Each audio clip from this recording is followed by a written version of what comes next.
ABC 10 News at 11 starts now. Thousands of homes brace for another night of rolling outages, but tonight those outages, they were avoided. Good evening. I'm Steve Atkinson. We have team coverage of those hot temperatures and their impact. ABC 10 News reporter Anthony Pura spoke with SDG&E about the looming threat of more outages as the temperature heats up tomorrow. SDG&E says families dodged the rotating outages tonight, partly because of customer conservation, but outages are still a possibility for the next few days. Nobody can come in. The lights are out. What happened at this Poway grocery store Friday night was avoided Monday. The majority of these rotating outages last between 20 minutes and an hour. Denise Menard with SDG&E says they take their cues from the California Independent System Operator, which runs the power grid. Earlier in the day, we found out that perhaps we were going to have to do the rotating outages and perhaps thousands of people were going to be affected. But later Monday evening, the California ISO lifted its Stage 2 emergency declaration shortly after tweeting this, that energy conservation was helping and that the ISO power grid was seeing lower demand than earlier forecasted. The ISO says the rotating outages from Friday and Saturday were due to high demand from heat. There is currently a statewide flex alert in place. Some of the easy things is to go through your house and close your blinds and close some of the drapes. Go through and maybe unplug things that you aren't using. Bill Powers is a local engineer who has worked on power systems for decades. He believes mismanagement led to the outages. What I expect we'll find ultimately here is that plants that the ISO could have brought on weren't on. And so we didn't have the reserves. I am not pleased with what's happened. The governor called the outages unacceptable and promised a full investigation. The flex alert is scheduled to remain in effect through Wednesday. Anthony Pura, ABC 10 News. Yes, it's going to be a hot week. So joining us now with a look at those temperatures is our meteorologist, Angelica Campos. So how hot is it going to get, Angelica? Well, it's hot enough that most likely that flex alert will be extended through Thursday, just like the excessive heat warning. So the temperatures today made it to 83 degrees in San Diego. While coastal communities were not as hot, the rest of the county was feeling the heat, and we broke records today in Campo, making it to 106 degrees. The previous record was 103. Also records in Borrego. And add an extra R there. Borrego, 115. The record was 113. In Oceanside, we had a high of 85 degrees. And it is 11 o'clock at night, and most of the county is in the 70s. We have 80 degrees right now in Palomar Mountain and still in the triple digits in the deserts. Again, expecting that excessive heat warning to continue until Thursday. Got to be patient. Angelica, thank you. You can track this week's temperatures hour by hour with the ABC 10 News app. You can find it for free in the App Store and on Google Play. Be loud, yell, be heard, say everything that you need to. Be loud. It's time that somebody heard us. A group of hairstylists and salon owners, they marched from Little Italy to the county administration building in protest this afternoon. They're demanding funding from the state, wearing white as a show of unity. Local salons claim the shutdowns have put them in a financial strain, and now they're facing yet another challenge, working outside in this heat. It's just too hot. It's not safe for us to be out there, and it's not safe for our clients. It's not a service to our clients to be outside drenching in sweat. We've been following the story of the owner of Salado Salon in Rancho Bernardo. Corinne Lamb sued Governor Gavin Newsom over the first shutdown. She joined the protest this afternoon in what she calls a fight for her life. Her salon has moved outside but is only operating 2 days a week for just a few hours. Well, the heat wave over the weekend cut those hours in half. After meeting the state's coronavirus metrics for 6 straight days, San Diego County is now on the verge of some very good news. Governor Gavin Newsom says it's very likely that we will be removed from the state's COVID watch list tomorrow. I imagine that's good news from perspective of the county. In fact, I think it's extraordinarily good news, speaking on behalf not just of the county, but also of the state of California. We're very encouraged by that. We want to continue to see progress, not just in San Diego, but all across the state. Now, when asked, the governor did not say why there's been a delay to remove the county from the list. Our county officials say the state started measuring our 3-day case rate on Saturday as opposed to Wednesday.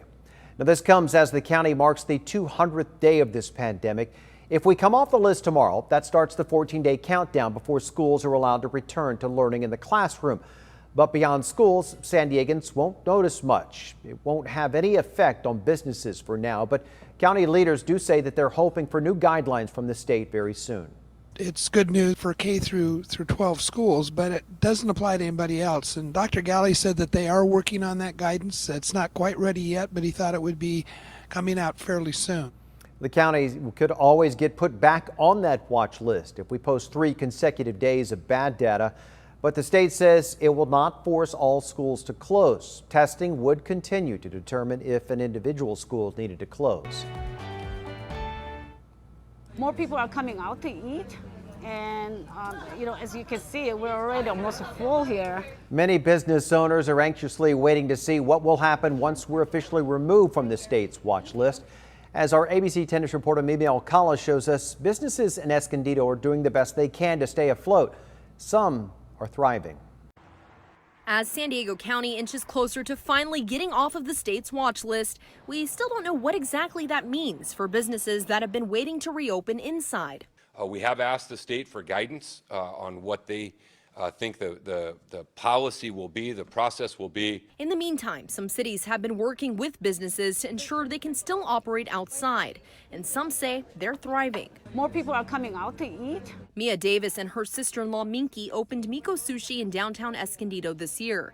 But just 1 month later, due to the rising COVID-19 cases across the state, they were forced to shut down indoor dining, moving to takeout orders only. We were devastated, actually, because we were just finally starting to build our clientele. Then the city of Escondido stepped in to help businesses move outdoors quickly and easily, making all the difference for business owners like Davis. Really helped expedite the permit process, and I didn't have to pay any fee, and this is all free. And some have noticed that Grand Avenue in Escondido has appeared pretty busy recently, something that brings Amber Tarak much joy. I think the community has really embraced and welcomed the opportunity to have more of that European flair, to be out and about on the streets. Tarak is the Deputy Director of Economic Development for the city of Escondido. She's one of the people who helped make this happen. The city really took really strong, swift action and worked very closely with our Chamber of Commerce as well as the Downtown Business Association to allow for our businesses to really operate outside. During a time where there are many uncertainties for small business owners,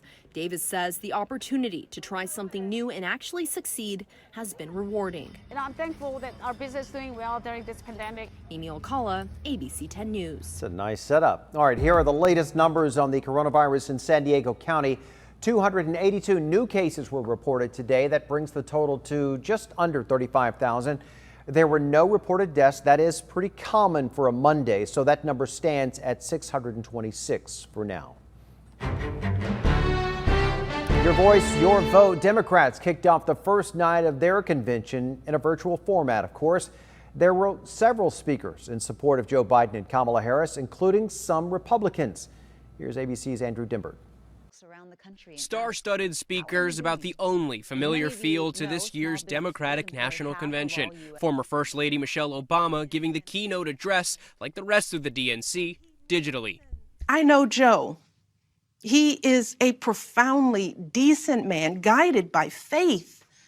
It's a new look for the Democrats' biggest event of the year. Both parties forced to reimagine their presidential campaign kickoffs in the wake of the coronavirus crisis. This week, it's the Democrats with the spotlight supporting Joe Biden and Kamala Harris on the ticket. He knows what it takes to rescue an economy, beat back a pandemic, and lead our country.